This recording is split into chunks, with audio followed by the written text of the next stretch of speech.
یہ 4 چیزیں وہ یہ کہتے ہیں کہ جب تک نہیں مانو گے اس وقت تک ہم تمہیں منکر حدیث کہیں گے۔ میں اس کے جواب میں ایک جملہ عرض کرتا ہوں کہ یہ 4 چیزیں ماننے کے بعد اگر انسان حدیث کا اقرار کرتا ہے تو ہم آج اعلان کرتے ہیں کہ ہم منکر حدیث ہیں۔ پہلے ابتدا میں ایک بہت ہی کریٹیکل سوال کرنا چاہوں گا، اور ہم نے اس کے حوالے سے ابھی نیوز میں بھی کور کیا تھا۔ یہ تو خیر مفتی طارق مسعود صاحب نے ابھی حال ہی میں اعتراض کیا تھا، لیکن اس سے پہلے بھی بہت سے علماء کرام ہمیشہ یہ اعتراض آپ پر کرتے ہیں کہ غامدی صاحب جو ہیں ہمیشہ اس بات کو بڑی اصرار کے ساتھ بیان کرتے ہیں کہ وہ منکر حدیث نہیں ہیں، لیکن دوسری طرف جب ہم ان کو کہتے ہیں کہ نزول عیسیٰ کے حوالے سے صحیح بخاری کے اندر باقی احادیث کی کتابوں کے اندر بھی روایات ہیں، حدیثیں ہیں، تو آپ ان کا انکار کیوں کرتے ہیں؟ تو ان کو ایک کھلا تضاد نظر آتا ہے کہ غامدی صاحب حدیثوں کا انکار بھی کر رہے ہوتے ہیں اور اس کے ساتھ ساتھ جو ہے یہ بھی کہتے ہیں کہ وہ حدیثوں کا انکار نہیں کرتے۔ لیکن ابھی حال ہی میں ہم نے دیکھا کہ غامدی صاحب کا جو حدیث پروجیکٹ تھا علم النبی کے نام پر، تو وہ پورا کا پورا حدیث کے اوپر ہی بیسڈ ہے، اور اس کے ساتھ ساتھ جو غامدی صاحب کی مختلف کتابیں ہیں، میزان کے اندر سینکڑوں جگہ آپ نے حدیثیں جو ہیں وہ نقل کی ہیں۔ تو ایک جو کنٹراڈکٹری چیزیں نظر آ رہی ہیں کہ ایک طرف جو ہے آپ اپنی کتابوں کے اندر حدیث پروجیکٹ کے اوپر بھی کام کر رہے ہیں، اور دوسری طرف علماء کرام بار بار اس بات پر اصرار کرتے ہیں کہ آپ منکر حدیث ہیں۔ تو آپ اس پورے کے پورے الزام کو کیسے دیکھتے ہیں؟ جی جناب، بہت شکریہ۔ دیکھیے، یہ جو بات عام طور پہ کہی جاتی ہے کہ غامدی صاحب کا دبستان یا فکر فراہی کے ماننے والے لوگ حدیث کا انکار کرتے ہیں، یہ لوگ منکر حدیث ہیں،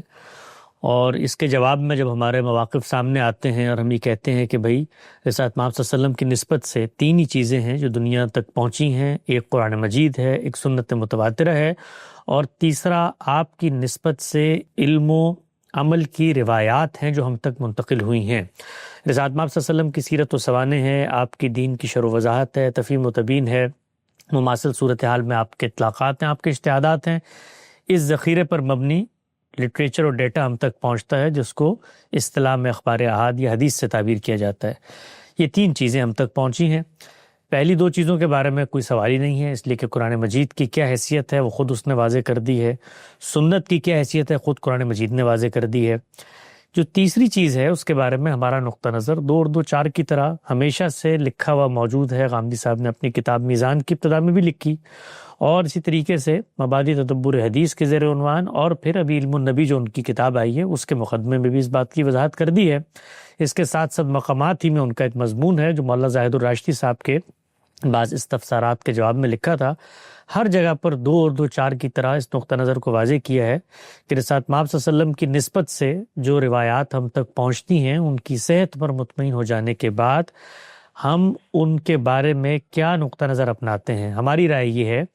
کہ رسول اللہ صلی اللہ علیہ وسلم کی حیثیت مطاع کی ہے، ان کی اطاعت کرنے کا حکم اللہ تعالیٰ نے دیا ہے،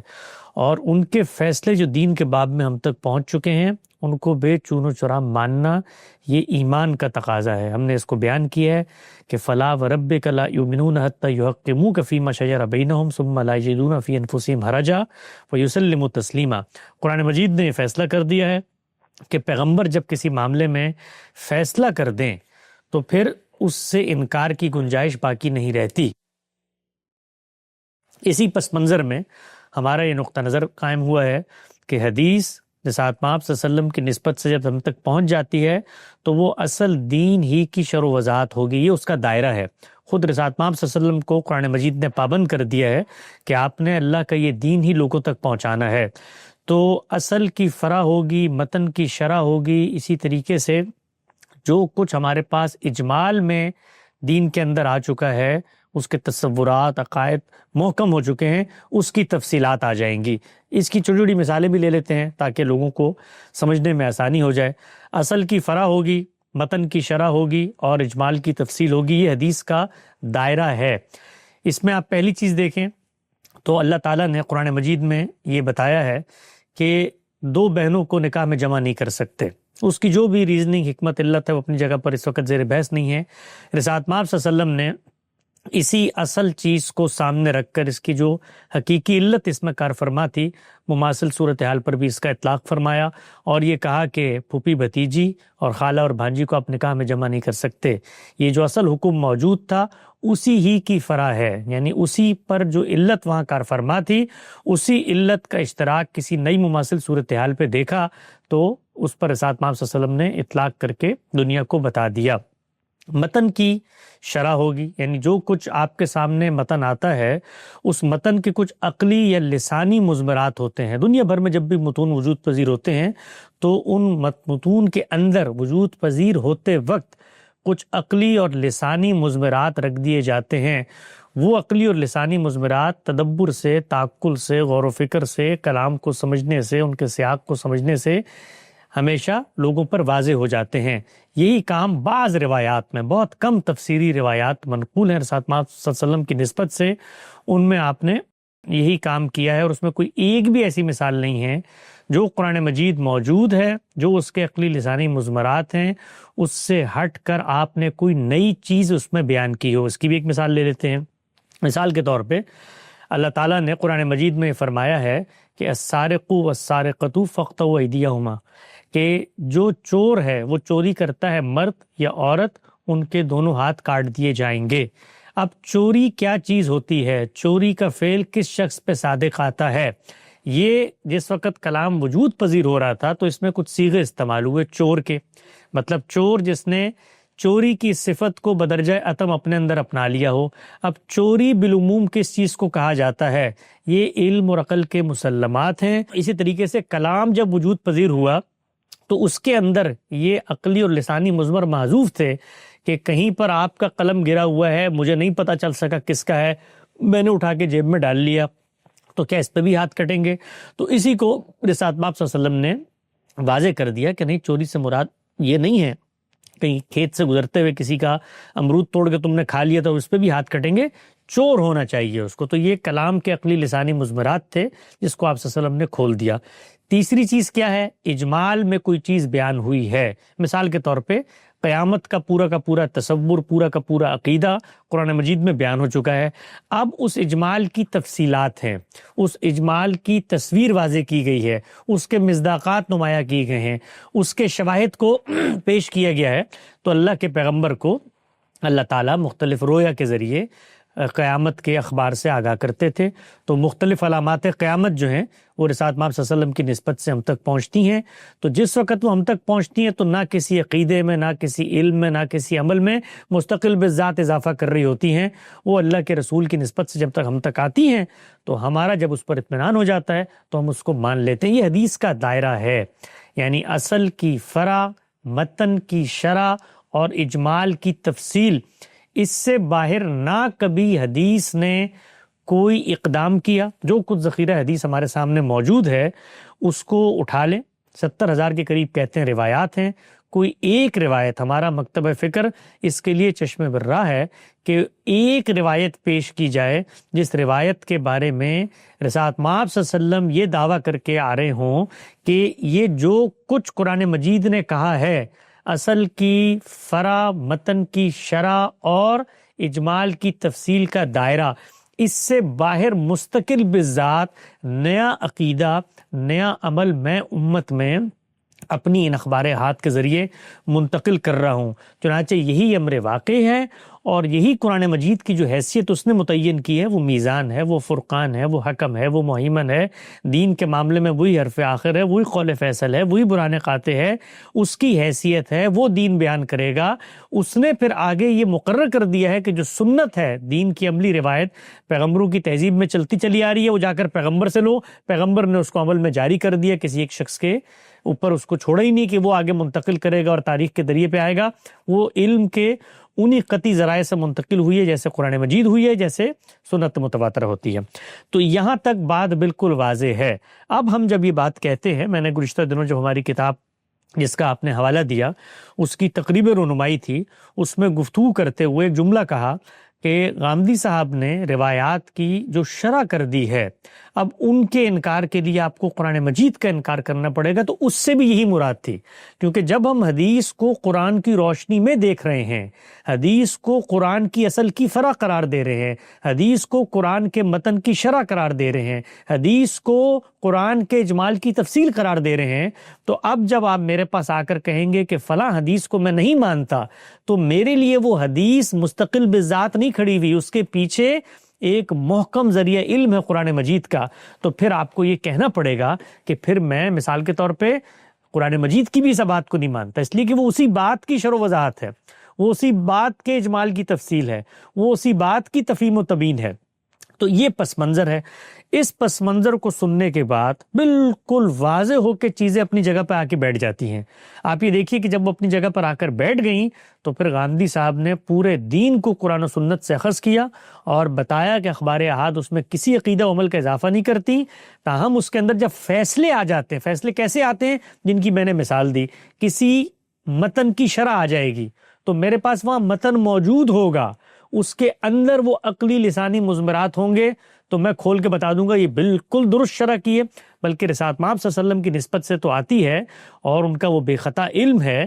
اس سب کے باوصف اگر کوئی عالم مجھے بتاتا ہے کہ فلاں آیت سے یہ مراد ہے، تو وہاں پر بھی میں یہی عمل کرتا ہوں اور یہ دیکھتا ہوں کہ بھائی اگر یہ متن کا حوالہ دے رہا ہے تو متن کے اندر اس کو پایا جانا چاہیے۔ تو جس طرح میں وہاں انکار کی پوزیشن میں نہیں ہوتا، تو رسالت مآب صلی اللہ علیہ وسلم کی نسبت سے آنے والی اخبار میں تو بدرجہ عتم انکار کی پوزیشن میں نہیں، اور اس سے آگے بڑھ کے قرآن مجید نے مجھے یہ بتا دیا ہے کہ تم اس بارے میں انکار کر ہی نہیں سکتے، اس لیے کہ فیصلہ وہاں پر رسول اللہ نے کر دیا ہے۔ فیصلہ ہونا چاہیے، فیصلہ آنا چاہیے۔ خود جو ذخیرہ حدیث ہے اس کو ہمارا علم بھی مختلف اقسام میں بانٹتا ہے اور یہ بتاتا ہے کہ فیصلے کیا ہیں، عادات کیا ہیں، سنت عادیہ کیا ہے، سنت خدا کیا ہیں۔ تو دین کے معاملے میں رسالت مآب صلی اللہ علیہ وسلم کی جو شرح و وضاحت ہے، جو رسالت مآب صلی اللہ علیہ وسلم کے فیصلے ہیں، ان کو ماننا مسلمان کے لیے یہ کوئی علم کی بحث نہیں ہے، یہ اس کے مومن ہونے کی بنیادی شرط ہے۔ قرآن مجید نے کہہ دیا ہے کہ خدا کی قسم وہ مومن نہیں ہو سکتا جو پیغمبر کے فیصلوں کو اس طریقے سے نہ مانے۔ تو یہ ہمارا موقف ہے، اس موقف میں ہر چیز اپنی جگہ پر آ کر صحیح بیٹھ جاتی ہے، لیکن اس موقف کو سننے کے باوجود جب ہمارا جو سامنے کا طبقہ ہے، روایتی علم کہیے، روایتی طبقہ کہیے، علماء کرام کہیے، وہ جس وقت اعتراض کرتے ہیں تو ہمیں ٹھنڈے دل و دماغ سے، بڑی محبت سے، بڑے تحمل سے سمجھنا چاہیے کہ اب ان کا اعتراض باقی کیا رہ گیا ہے، اس لیے کہ حدیث تو اس کی جگہ پر آ گئی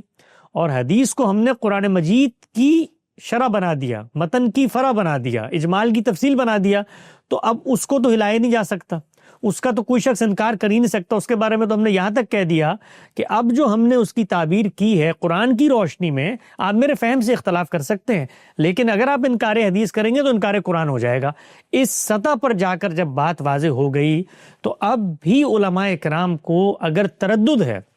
اگر ان کو ہمارے موقف پر شبہ ہے، اشکال ہے، تو ہمیں یہ جاننا چاہیے دیانتداری سے کہ ان کا مسئلہ کیا ہے، ان کا کیا پرابلم پیدا ہو گئی ہے جس وجہ سے وہ اب بھی یہ ماننے کو تیار نہیں ہیں کہ یہ جو دوسرے حضرات ہیں۔ اور اس سے آگے بڑھ کے میں آپ سے ایک بات عرض کرتا ہوں کہ ہمارے یہاں اس پوری بحث کے اندر جو مختلف لوگ غلط مواقف پیش کرتے ہیں وہ ہماری بنا استدلال میں کہیں زیر بحث ہی نہیں ہے۔ یعنی عام طور پہ لوگ یہ کہتے ہیں کہ یہ لوگ جو ہے مثال کے طور پہ یہ کہتے ہیں کہ حدیث چونکہ ظنی ہوتی ہے اس لیے اس کو مت مانو، حدیث چونکہ بہت بعد میں منتقل ہوئی اس کو مت مانو، یہ ہمارے زیر بحث ہی نہیں ہے۔ علم اور عقل کا اطمینان کے وہی اصول ہیں جو محدثین کے اصول ہیں، وہ متن کے بارے میں 2 چیزیں ہیں، وہ متن نقل کرنے والوں کے بارے میں 3 چیزیں ہیں، متن کے بارے میں کہ قرآن و سنت کے خلاف نہ ہو، علم و عقل کے مسلمات کے خلاف نہ ہو، متن منتقل کرنے والا عادل ہو، ثقہ ہو، اس کی عدالت کے اوپر اطمینان ہو، سلسلہ سند کا اتصال ہو، یہ سب چیزیں ہم اسی طرح مانتے ہیں، اس طرح روایتی علم مانتا ہے، گویا اس میں کوئی اختلاف ہے ہی نہیں۔ تو پھر ان کو ہم سے اختلاف کیوں کر پیدا ہو رہا ہے؟ تو اب میں آپ کو پوری دیانتداری کے ساتھ اور طالبانہ انداز میں سمجھاتا ہوں کہ ان کا موقف ہے کیا، اور یہ موقف انہوں نے اپنے قلم سے لکھا ہے، بیان کیا ہے۔ آپ کہیں گے تو ان کتابوں کا، ان آرٹیکلز کا میں براہ راست آپ کو حوالہ پیش کر دوں گا تاکہ یہ بحث پوری طرح صاف ہو جائے کہ کون سا فریق کہاں کھڑا ہے۔ ہمارے یہاں حدیث اس جگہ پر آ کر پلیس ہوتی ہے، وہ قرآن و سنت کے تابع ہے، اس کا یہ دائرہ ہے، اور امر واقعی یہی ہے کہ ہم نے پورے حدیث کے ذخیرے پر کام کر کے بتا دیا کہ یہ دیکھو یہ وہی کام کر رہی ہے۔ اب آئیے سامنے والے استدلال کی طرف۔ علماء کرام کیا کہتے ہیں؟ علماء کرام 4 باتیں کہتے ہیں۔ وہ کہتے ہیں کہ حدیث کے بارے میں جب آپ یہ 4 باتیں نہیں مانیں گے، اس وقت تک ہم کسی شخص کو اقرار حدیث کرنے کا سرٹیفکیٹ نہیں دیں گے، اور ہم اس پر منکر حدیث کا فتویٰ، لیبل، طنز، تعریض جو بھی کہیں یہ چسپا کرتے رہیں گے، عوام کو اس سے متوحش کریں گے، لوگوں کو اس سے متنفر کریں گے اور کہیں گے یہ منکر حدیث ہے۔ 4 چیزیں ہیں، وہ کہتے ہیں یہ 4 چیزیں، اور میں پھر دوبارہ عرض کر دوں کہ اس میں کوئی ادنا شوشے کا اضافہ میں اپنی طرف سے نہیں کر رہا، یہ ان کا لکھا ہوا موقف ہے، میں صرف اس موقف کو بیان کر رہا ہوں تاکہ آپ کے سامنے دونوں طرف کے دلائل آ جائیں۔ تو وہ یہ کہتے ہیں کہ پہلی چیز، اس وقت تک ہم تمہیں منکر حدیث کہیں گے جب تک تم اس پہلی چیز کو نہ مانو۔ وہ پہلی چیز کیا ہے؟ وہ پہلی چیز وہ یہ کہتے ہیں کہ قرآن مجید کے اندر بہت ساری ایسی اصطلاحات، الفاظ استعمال ہوئے ہیں جو مجمل مفتقر الی البیان ہیں۔ اس کا مطلب کیا ہوتا ہے؟ اس کا مطلب یہ ہوتا ہے کہ قرآن نے ایک لفظ استعمال کیا، لیکن اس کا جو مخاطب ہے وہ اس لفظ سے واقف نہیں ہے، وہ اس لفظ کی حقیقت کو، اس کے مصداق کو، اس کے تصور جو اس لفظ کو سن کے پیدا ہوتا ہے، اس کے مفہوم کو جاننے سے قاصر ہے۔ مفتقر الی البیان کا مطلب ہے وہ محتاج ہے کہ اس لفظ کو واضح کیا جائے، اس لفظ کی تفسیر کی جائے۔ تو علماء کرام یہ کہتے ہیں کہ قرآن مجید میں بے تحاشا ایسی چیزیں ہیں جن کو جب قرآن مجید نے استعمال کیا، جس وقت وہ پیغمبر کی زبان سے اپنے مخاطبین کے لیے نکلی، تو وہ لوگ اس کی حقیقت سے مکمل طور پہ غیر آشنا تھے، وہ واقف ہی نہیں تھے، اور وہ جو الفاظ تھے وہ الفاظ محتاج تھے کہ ان کی تفسیر کی جائے پیغمبر کے ذریعے۔ اس سے پہلے ان الفاظ کا کوئی مفہوم مدعا وہ لوگوں پر واقف نہیں تھا۔ اس میں وہ ایک اور بات بیان کرتے ہیں، اس پہ ایک سوال پیدا ہوتا ہے نا کہ بھائی قرآن مجید نے اس کا مطلب ایسے الفاظ استعمال کر دیے جو مخاطبین کے لیے واقفیت ہی نہیں رکھتے۔ ایک طرف قرآن کہتا ہے یہ تفصیل لکل شیء ہے، اس کے بعد کہتا ہے یہ تبیان ہے، اس کے بعد یہ کہتا ہے کہ یہ حق و باطل کا فیصلہ کرنے آیا ہے، اس کے بعد یہ کہتا ہے کہ یہ بلسان عربی مبین نازل ہوا ہے، یہ تمہاری زبان میں ہوا ہے، بلسانک ہوا ہے، تب بھی ہو گیا۔ تو پھر علماء اس کا جواب دیتے ہیں۔ پہلا جواب وہ یہ دیتے ہیں کہ جس وقت قرآن نے لفظ استعمال کیا اور مجھ تک پہنچا، پیغمبر نے کہا بھائی اقم الصلاۃ یا حج البیت، یہ لفظ اس نے استعمال کیے، تو مجھے نہیں پتا تھا اس کا کیا مراد ہے۔ تو جب تک پیغمبر نے مراد واضح نہیں کی، وہ یہ کہتے ہیں کہ یہ مومنین کا ابتلا تھا کہ وہ بغیر سمجھے، ظاہری بات ہے جس وقت پیغمبر نے آیت پڑھی ہوگی، آیت کا سلسلہ جاری ہوا ہوگا، تو کچھ تفسیر میں کوئی وقت آیا ہوگا نا، کوئی فرق آیا ہوگا، چلو 1 سیکنڈ ہی کا فرق آیا ہو، تو اس 1 سیکنڈ میں کیا کرنا تھا؟ تو وہ کہتے ہیں کہ اس 1 سیکنڈ میں اللہ نے آپ کو ابتلا میں، آزمائش میں ڈال دیا تھا کہ بغیر سمجھے، بغیر جانے، بغیر اس تصور کو اپنے اندر تسلیم کیے کہ صلاۃ سے کیا مراد ہے، زکوٰۃ سے کیا مراد ہے، حج سے کیا مراد ہے، صوم سے کیا مراد ہے، اس کو مان لو، یہ تمہارا ابتلا ہے، آزمائش، امتحان ہے۔ تو یہ پہلی بات وہ کرتے ہیں۔ اور پھر دوسری بات وہ یہ کرتے ہیں کہ یہ جو تصورات بیان ہوئے ہیں، ان تصورات کو پھر رسالت مآب صلی اللہ علیہ وسلم نے بیان کیا، سمجھایا کہ یہ وہ مجمل مفتقر الی البیان ہے جس کی ہم شرح و وضاحت کر دیتے ہیں، اس کے بعد وہ تمہیں سمجھ میں آئیں گے۔ تو ہمارے علماء اکرام یہ کہتے ہیں کہ اگر آپ اس پہلے تصور کو نہیں مانتے کہ قرآن مجید کے اندر ایسے الفاظ ہیں جو مجمل مفتقر الی البیان ہیں، جو شرح و وضاحت تفسیر کے محتاج ہیں، اور حدیث ان کی شرح و وضاحت اور تفسیر کرتی ہے، اس سے پہلے قرآن یہ کام نہیں کرتا، اگر آپ یہ پہلی چیز نہیں مانتے تو آپ منکر حدیث ہیں۔ یہ ان کا موقف ہے پہلے نقطے کے بارے میں۔ 4 نکات ذہن میں رکھیے گا، ایک ایک کو ساتھ ساتھ لے کے چلیں گے۔ اس پہلے نقطے کی چند مثالیں بھی لے لیں۔ مثال کے طور پر قرآن مجید میں آئے حج کا ذکر، تو وہ یہ کہتے ہیں کہ حج تو عربی زبان کا ایک لفظ ہے، اس کا مطلب ہوتا ہے قصد کرنا۔ حج سے شریعت میں کیا مراد ہے؟ یہ مفتقر الی البیان ہے، یہ محتاج تعویل ہے، محتاج بیان ہے، یعنی اس کو سمجھایا جائے گا۔ زکوٰۃ لفظ آ گیا ہے، پتہ نہیں کیا ہے، یہ مفتقر البیان ہے۔ تو یہ تصور ہے ان کا حدیث کے بارے میں کہ پہلے قرآن کو مجمل مانو مفتقر البیان، اور پھر حدیث کو جب تک بیان تفسیر نہیں مانو گے اس وقت تک ہم تمہیں منکر حدیث کہیں گے۔ اس پہلے نقطے پر ایک ایک لفظ کا تبصرہ کرتے کرتے میں آگے بڑھتا چلا جاتا ہوں۔ ہمارے نزدیک قرآن مجید میں کوئی ایک چیز بھی مجمل مفتقر البیان نہیں ہے۔ قرآن مجید جب یہ کہتا ہے روزہ رکھو،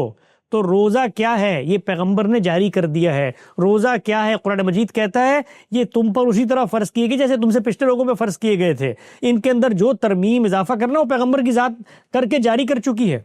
آپ روزے ہی کی آیات کو دیکھیے نا کہ قرآن مجید روزے کا کہیں بھی ابتدائی حکم دے ہی نہیں رہا، بلکہ وہ یہ کہہ رہا ہے ایام معدودات، ابھی تم جانتے ہو کہ کون سے دن ہیں جن میں روزہ رکھا جاتا ہے، پیغمبر جاری کر چکا ہے۔ نماز کا کہیں پر بھی قرآن مجید ابتدائی پہلا حکم نہیں دے رہا کہ آؤ آج سے نماز فرض کر دی گئی ہے، پیغمبر نے جاری کر دی ہے۔ تو نماز سے لوگ واقف ہیں، نماز لوگ پڑھ رہے ہیں، حج لوگ کر رہے ہیں، یہاں تک کہ رسالت مآب صلی اللہ علیہ وسلم نبوت سے پہلے حج کر رہے ہیں۔ قرآن مجید یہ بتاتا ہے کہ ابراہیم علیہ السلام کو حج کے مناسک سکھائے گئے، یہ حج وہاں پر ہمیشہ سے جاری ہے۔ تو جس وقت قرآن مجید نے حج کا لفظ استعمال کیا تو اہل عرب کے لیے وہ قصد کے معنی میں تھا، وہ جانتے تھے، وہ جو قبیلہ وہاں پر موجود تھا قریش کا، ان کے 12 ڈپارٹمنٹس تھے جو حاجیوں ہی کی خدمت پہ مامور تھے، تو حج ان کے لیے واقف تھا، روزہ ان کے لیے واقف تھا، نماز ان کے لیے واقف تھی، زکوٰۃ ان کے لیے واقف تھی۔ یہ سب چیزیں خود پیغمبر صلی اللہ علیہ وسلم کو آپ دیکھیے کہ وہ قرآن کے نزول اور نبوت سے پہلے اعتکاف کرنے کی غرض سے گئے ہوئے ہیں، تو اعتکاف بھی واقف تھا۔ ہر چیز ہو رہی ہے، نماز ہو رہی ہے حرم کے اندر، اس کے اندر اگر کوئی بدعات تھیں، اس کے اندر اگر کوئی خرافات تھیں، تو وہ سب چیزیں پیغمبر کی ذات نے الگ سے ٹھیک کر کے جاری فرما دی ہیں سنت میں۔ لہذا قرآن مجید جس وقت کسی اصطلاح کو بیان کرتا ہے، یہ بات ذہن میں رکھیں کہ اصطلاح اس وقت تک بن ہی نہیں سکتی جب تک اس کا مصداق خارج میں نہ پایا جائے، ورنہ تو پھر قرآن مجید کو یہ کہنا تھا کہ آؤ بھائی میں بتاتا ہوں صلاۃ کے تو 6 معنی ہوتے ہیں، تو میں جس صلاۃ کو ذکر کر رہا ہوں اس کے یہی افکار و اعمال ہیں۔ یہی وہ مسئلہ ہے پھر جو علماء کو پیش آیا کہ قرآن مجید صلاۃ کا ذکر کر رہا ہے اور صلاۃ تو کوئی موجود ہی نہیں ہے قرآن میں۔ تو اب ہم یہ کہتے ہیں کہ قرآن میں جب صلاۃ بیان ہوئی تو وہ مجمل مفتقر البیان تھی، اس کا معنی کسی کو نہیں پتا تھا۔ یہ حدیث ہے جس نے آ کر ہمیں بتایا کہ نماز ہوتی کیا ہے۔ تو پھر ہم اس پہ کہتے ہیں کہ ذرا وہ حدیثی بھی لے آؤ، وہ لے آؤ ذخیرہ جس کے اندر قرآن مجید کے اس مجمل مفتقر البیان کے بعد رسول اللہ صلی اللہ علیہ وسلم نے فرمایا ہو آؤ لوگوں میں آج تمہیں نماز پڑھانا سکھاتا ہوں، کوئی ایک ہی روایت لے آئے جس سے پوری نمازی نکال کے دے دیں، تو یہ امر واقعی کے بھی خلاف ہے۔ یہ پہلی بات۔ دوسری بات علماء اکرام یہ فرماتے ہیں کہ جس وقت تک آپ حدیث کو قرآن مجید کی جو ہدایت قرآن مجید نے دی ہے اس کے اندر اگر وہ عام ہدایت تھی تو اس کی تخصیص، اس کو محدود کر دینا، اس کے اندر کوئی شرط حد عائد کر دینا، اس کو خاص کر دینا، یا وہ کوئی خاص آیت تھی اس کی تعمیم، یہ نقطہ نظر آپ حدیث کے ذریعے کرنے پر آمادہ نہیں ہیں تو پھر ہم آپ کو منکر حدیث کہیں گے۔ مثال دیتا ہوں اس کی۔ مثال یہ ہے کہ قرآن مجید نے کہا کہ بھائی زانی مرد ہو یا عورت، وہاں پر لفظ استعمال کیا الزانی والزانیہ، زانی مرد ہو یا عورت اگر وہ زنا کا ارتکاب کرتے ہیں تو ان کے اوپر 100 کوڑوں کی سزا کا نفاذ کیا جائے گا۔ یہ قرآن مجید نے بیان کر دیا۔ علماء کرام یہ کہتے ہیں کہ آپ کو ہم منکر حدیث کہیں گے اگر آپ قرآن کی بنیاد پر یہ اصرار کریں کہ قرآن مجید نے تو بغیر کسی شرط کے، بغیر کسی تخصیص، بغیر کسی تعدید، بغیر کسی ترمیم، بغیر کسی اضافے کے یہ بات بیان کی ہے کہ بھائی زانی مرد ہو رہا تو اس کے ساتھ یہ معاملہ ہوگا۔ تو اگر آپ یہ بات قرآن کی بنیاد پہ مانتے ہیں کہ قرآن یہ کہتا ہے تو ہم آپ کو منکر حدیث کہیں گے، اس لیے کہ قرآن مجید جو بھی کہتا ہو وہ یہ کہتا ہو کہ من بعد وصیتن کا جو لفظ ہے وہ بغیر کسی شرط کے استعمال کرتا ہو۔ آپ نے اگر قرآن کی بنیاد پہ دعویٰ کیا نا کہ قرآن مجید نے تو بات کو واضح کر دیا ہے، گویا قرآن مجید قطعی الدلالہ ہے، وہ اپنی بات کو پورے وضوح سے بیان کرتا ہے، تو پھر ہم آپ کو منکر حدیث کہیں گے، اس لیے کہ ہم یہ سمجھتے ہیں، علماء کرام یہ کہتے ہیں ہم یہ سمجھتے ہیں کہ حدیث کے ذریعے سے ہم قرآن مجید کے اندر ترمیم بھی کریں گے، اس کی تخصیص بھی کریں گے، اس کی تعمیم بھی کریں گے۔ اس کی ایک مثال میں آپ کی خدمت میں پیش کر دیتا ہوں۔ وہ یہ کہتے ہیں دیکھو قرآن نے تو کہا تھا نا، تم لوگ آ کے ہمارے سامنے قرآن پڑھتے ہو اور کہتے ہو قرآن اللہ کا کلام ہے، قطعی الدلالہ ہے، اس کا ایک ہی متن ہے اور اس کا مفہوم بھی متعین ہے اور اس کی ایک ہی قرات ہے، سب چیزیں تم کہتے ہو اور اس کے تابع سب چیزیں دیکھو۔ ہم تمہیں بتاتے ہیں کہ رسالت مآب صلی اللہ علیہ وسلم نے تو شادی شدہ اور غیر شادی شدہ کی بنیاد پر یہ تقسیم کی تھی، لہٰذا قرآن مجید کی آیت جو تم پڑھتے ہو اس آیت کے اندر ہم نے تخصیص کر دیے۔ گویا قرآن میں جو چیز زیر بحث ہے، اگرچہ وہ قرآن کے الفاظ میں نہیں ہے، اگرچہ وہ قرآن کے مدعا متن مفہوم میں کہیں نہیں ہے، ہم حدیث کے ذریعے اس قرآن مجید کی اس تعمیم کے اندر تخصیص کریں گے۔ تو وہ یہ کہتے ہیں کہ اب ہم نے یہ تخصیص کر دی ہے کہ قرآن مجید میں جس وقت زنا کی سزا کا ذکر ہوا تو اب وہ سزا صرف غیر شادی شدہ لوگوں کے لیے ہے، ان کو 100 کوڑے لگیں گے۔ شادی شدہ کی سزا ہم لوگ بیان کریں گے، ہم نے روایتوں سے سمجھی ہے اور ہم قرآن مجید کی اس تعمیم پر تخصیص۔ تو جو شخص حدیث کے ذریعے قرآن کی تخصیص کا قائل نہیں ہے، علماء کرام یہ کہتے ہیں وہ منکر حدیث ہے۔ یہ بات اسی طریقے سے وہ لکھتے ہیں، بیان کرتے ہیں۔ اس پر میں 1 منٹ کا تبصرہ کر دیتا ہوں۔ اس طرح کی جتنی روایات لوگ لے کر آتے ہیں اور وہ یہ بتاتے ہیں کہ یہ قرآن مجید کی تعمیم میں تخصیص ہو گئی ہے یا تخصیص کے اندر تعدید ہو گئی ہے، تو ان کے بارے میں ہم یہ بتاتے ہیں کہ آؤ بیٹھو غور کرو، یہ اسی کلام کے عقلی لسانی مضمرات ہیں جن کو رسالت مآب صلی اللہ علیہ وسلم نے کھول دیا۔ یہ کوئی نئی چیز اس میں بیان نہیں ہو رہی۔ مثال کے طور پر جس وقت یہ بات بیان ہوئی کہ چوری کی یہ سزا ہے، تو چوری کیا ہوتی ہے یہ رسالت مآب صلی اللہ علیہ وسلم نے الگ سے تحدید نہیں کی، یہ کلام کے عقلی لسانی مضمرات تھے، اس کا بیان آگے لہٰذا حدیث یہاں پر کوئی نیا کام کر ہی نہیں رہی۔ اسی کے ساتھ ساتھ ہم ان کو یہ بتاتے ہیں کہ جن معاملات میں تمہیں تردد ہو رہا ہے، تم یہ دیکھ رہے ہو کہ بھئی زنا کی سزا تو قرآن نے صرف 100 کوڑے دی تھی، یہ رسول اللہ نے رجم کیوں کر دیا، تو آؤ ان واقعات پہ غور و فکر کرو۔ خود رجم کی سزا قرآن مجید میں زیر بحث ہے اور وہ فساد فی الارض کے ضمن میں ہے، تو روایتوں پر غور کرو۔ روایتیں چیخ چیخ کر پکار کے یہ بتا رہی ہیں کہ ان روایتوں میں جن لوگوں نے یہ جرم کیا تھا وہ محض زنا کا جرم نہیں تھا، وہ فساد فی الارض کا جرم بن چکا تھا۔ چوری جس وقت ڈاکہ بن جائے، قتل جس وقت دہشت گردی بن جائے اور زنا جناب الجبر بن جائے یا کعبہ گری بن جائے، تو اس موقع پر کیا ہوتا ہے، یہ فساد کے زمرے میں آ جاتا ہے۔ تو رسول اللہ صلی اللہ علیہ وسلم نے 2 سزاؤں کا اطلاق کیا ہے، فساد کی سزا بھی دی ہے اور 100 کوڑے بھی مارے ہیں۔ تو تم لوگ ہم سے یہ مطالبہ کرتے ہو کہ قرآن مجید کو ایک طرف رکھ دو اور حدیث کے ذریعے اس کے اندر تبدیلی کر دو، تو اب جب تک یہ تبدیلی نہیں کرو گے تو ہم تمہیں منکر حدیث سمجھیں گے۔ یہ علماء کا دوسرا استدلال ہے۔ تیسرا استدلال ان کا یہ ہے کہ جو کچھ قرآن مجید بیان کر رہا ہے وہ الفاظ میں ہے، ظاہری بات ہے، الفاظ کا ایک مفہوم ہے، مدعا ہے، معنی ہے، جملہ ہے، اس کی تالیف ہوگی، اس کا سیاق و سباق ہوگا، اس سے ایک مفہوم برآمد ہوگا۔ مثال لے لیتے ہیں، قرآن مجید نے کہا کہ اشہر حرم کی پابندی تم پر لازم ہے، یعنی عربوں کے ہاں 4 ایسے، اور دین ابراہیمی کی روایت میں ہمیشہ سے 4 ایسے مہینے تھے جن کے اندر قتال کی ممانعت تھی تاکہ لوگ حج کر سکیں، عمرہ کر سکیں۔ یہ قرآن مجید نے یہ کہہ کر واضح کیا کہ تم ان کے اندر تبدیلیاں کرتے ہو، تم ان کے اندر تغیر کرتے ہو۔ یہ ہم آج واضح کر رہے ہیں کہ اشہر حرم کی حرمت برقرار ہے اور تم نے اس کی پاسداری کرنی ہے، مسلمانوں کو قیامت تک اس کا پابند کر دیا رسول اللہ نے۔ قرآن مجید واضح ہے۔ علماء کرام تیسرا نقطہ یہ بیان کرتے ہیں کہ جب تک آپ حدیث کے ذریعے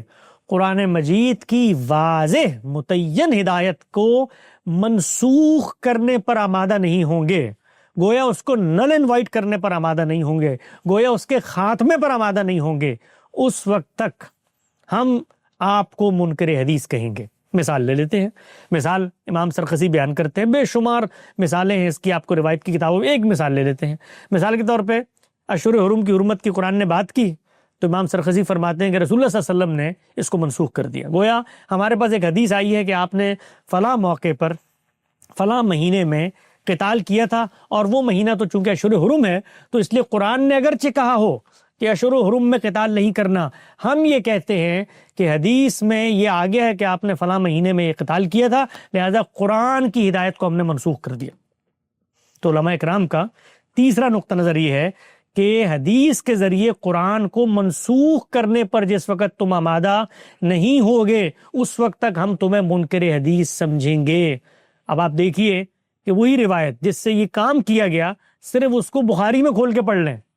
تو واضح ہو جائے گا کہ خود قرآن مجید نے تو شرائط عائد کر دی تھی کہ اگر تم پر حملہ ہو جائے ان مہینوں میں تو تم جواب دے سکتے ہو۔ وہ دیکھیے وہ حملہ کس نے آغاز کیا؟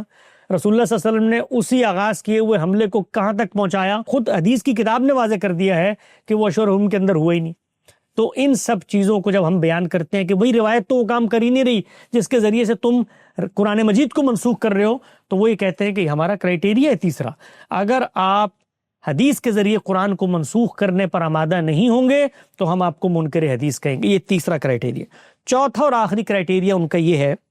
منکر حدیث کا لیبل لگانے کے لیے کہ جس وقت تک کوئی بھی روایت آپ کے سامنے آتی ہے، کوئی بھی روایت، اس روایت کو انسانوں نے جب سمجھا ہے، علماء اکرام نے جب سمجھا ہے، سلف صالحین نے جب سمجھا ہے، تو اس سمجھنے سے جو ان کا ایک نقطہ نظر وجود پذیر ہوا ہے، جو آئیڈیا ڈیولپ ہوا ہے، وہ چونکہ ایک آدمی کا نہیں ہے، افراد کی اتنی بڑی تعداد کی انڈرسٹینڈنگ ہے حدیث کی، لہٰذا حدیث کے مفہوم پر جب اجماع ہو جائے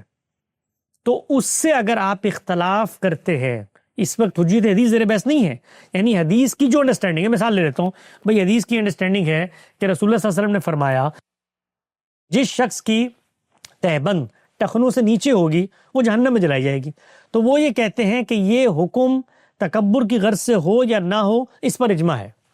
یا ایک اور مثال لے لیتے ہیں، مثال کے طور پہ وہ کہتے ہیں کہ یہ نزول مسیح کی روایت جس کا آپ نے ذکر کیا کہ یہ کتابوں میں آ گئی ہے، اور اب اس سے مراد یہ ہے کہ اس میں حصی طور پر سیدنا مسیح دوبارہ زمین پر اتر کے تشریف لائیں گے۔ یہ جو بھی روایتیں ہیں ان پر ہماری ایک انڈرسٹینڈنگ ڈیولپ ہو چکی ہے انسانوں کی، تو اس انڈرسٹینڈنگ سے اگر آپ اختلاف کرتے ہیں، انڈرسٹینڈنگ سے اختلاف کرتے ہیں ہماری انسانوں کی، تو ہم آپ کو منکر حدیث کہیں گے۔ اس پر ہم وہی ایک لفظی تبصرہ کہ جس وقت آپ کی انڈرسٹینڈنگ آتی ہے تو آپ بھی اگر رسول اللہ کی جگہ پہ بیٹھ گئے ہیں اور رسول اللہ نے قرآن کی شرح و وضاحت کی تھی اور ان شرح و وضاحت سے جو ذخیرہ حدیث مرتب ہوا اس کی شرح و وضاحت کی ذمہ داری آپ کو دی ہے، اور ہمیں قرآن نے پابند کر دیے کہ رسول کے بعد ان کے فیصلے بھی مانو اس شرح و وضاحت کے بارے میں، تو ہم مانیں گے، ورنہ حدیث کو دیکھیں گے، اس کا سیاق دیکھیں گے، سباق دیکھیں گے، پس منظر دیکھیں گے، سب سے بڑی چیز اصول دیکھیں گے جس کی وہ فرع بن رہی ہے، متن دیکھیں گے جس کی وہ شرح بن رہی ہے، اجمال دیکھیں گے جس کی وہ تفصیل بن رہی ہے، اور ہزاروں جگہ پر اختلافات ہو سکتے ہیں روایت کی تفہیم میں۔ تو یہ 4 نقطہ نظر ہیں۔ میں طالب علمانہ انداز میں بڑی محبت دیانتداری کے ساتھ یہ عرض کرتا ہوں کہ یہ 4 جو چیزیں میں نے بیان کی ہیں، اگر اس میں کوئی ادنا تحریف کی ہو، ادنا ترمیم اضافہ کیا ہو جو علماء کرام کہتے ہیں، تو آپ آ کر میرا گریبان پکڑ لیں۔ میں نے بے کم و کاست ویسے بیان کی ہیں جیسے وہ بیان کرتے ہیں۔ یہ 4 چیزیں وہ یہ کہتے ہیں کہ جب تک نہیں مانو گے اس وقت تک ہم تمہیں منکر حدیث کہیں گے۔ میں اس کے جواب میں ایک جملہ عرض کرتا ہوں کہ یہ 4 چیزیں ماننے کے بعد اگر انسان حدیث کا اقرار کرتا ہے تو ہم آج اعلان کرتے ہیں کہ ہم منکر حدیث ہیں، ہم منکر حدیث۔ اگر یہ 4 چیزیں ماننے کا مطلب اقرار حدیث ہے تو ہم انکار حدیث کرتے ہیں۔ اس پس منظر میں اگر یہ 4 چیزیں ماننا ہے انکار حدیث تو پھر ہم منکر حدیث ہیں، اس لیے کہ ان 4 چیزوں کو ماننے کا لازمی تقاضا یہ ہے کہ پھر آپ قرآن مجید کا انکار کر دیں، پھر آپ یہ مان لیں کہ قرآن مجید اصل نہیں ہے، قرآن مجید اختلافات کا فیصلہ کرنے نہیں آیا، حق و باطل کے لیے وہ میزان نہیں ہے، وہ فرقان نہیں ہے، وہ مہیمن نہیں ہے، سلسلہ وحی کو اس پر پرکھ کے نہیں دیکھا جائے گا، پھر آپ کو یہ ماننا پڑے گا کہ قرآن مجید قطعی الدلالہ نہیں ہے، پھر آپ کو یہ ماننا پڑے گا کہ اس کے متون کے اندر بھی بے شمار اختلافات ہیں، اس کی قرات کے اندر بھی بے شمار اختلافات ہیں، پھر آپ کو یہ ماننا پڑے گا کہ اس کے اندر متشابہ آیات بھی ہیں، اس کے اندر مجمل مفتقر البیان بھی ہے، اس کے اندر اتنی چیزیں ہیں جو انسانوں کو پتہ ہی نہیں تھی اللہ تعالیٰ نے کہہ دی، پھر آپ کو یہ ماننا پڑے گا کہ وہ اصل نہیں ہے، روایات فیصلہ کن درجہ رکھتی ہیں۔ اگر یہ مفہوم ہے تو اس پر اعلانیہ مسلمان کی حیثیت سے اس سے بڑا کوئی اقرار نہیں ہو سکتا کہ ہم سب کہیں کہ جس پر علماء کرام منکر حدیث کا لیبل لگاتے ہیں ہم بدرجہ فخر اس کو قبول کر کے اپنے ماتھے کی زینت بنائیں گے، لیکن ساتھ ساتھ یہ بیان کریں گے کہ یہ جس چیز پر تم اقرار حدیث کر رہے ہو یہ اصل میں انکار قرآن ہے، یہ انکار قرآن ہے، اور ہم نے حدیث کی جو پلیسمنٹ کی ہے وہ دین کے فریم میں بالکل قرآن مجید کے مطابق ہے، صحیح جگہ پر ہے۔ اس پس منظر میں اگر آپ علماء اکرام کی گفتگو آئندہ سنیں گے جس وقت وہ ہمیں منکر حدیث کہتے ہیں، تو عام لوگوں پر دو چار کی طرح یہ بات بالکل واضح ہو جائے گی کہ کون سا فریق کس موقف کے ساتھ کہاں کھڑا ہے۔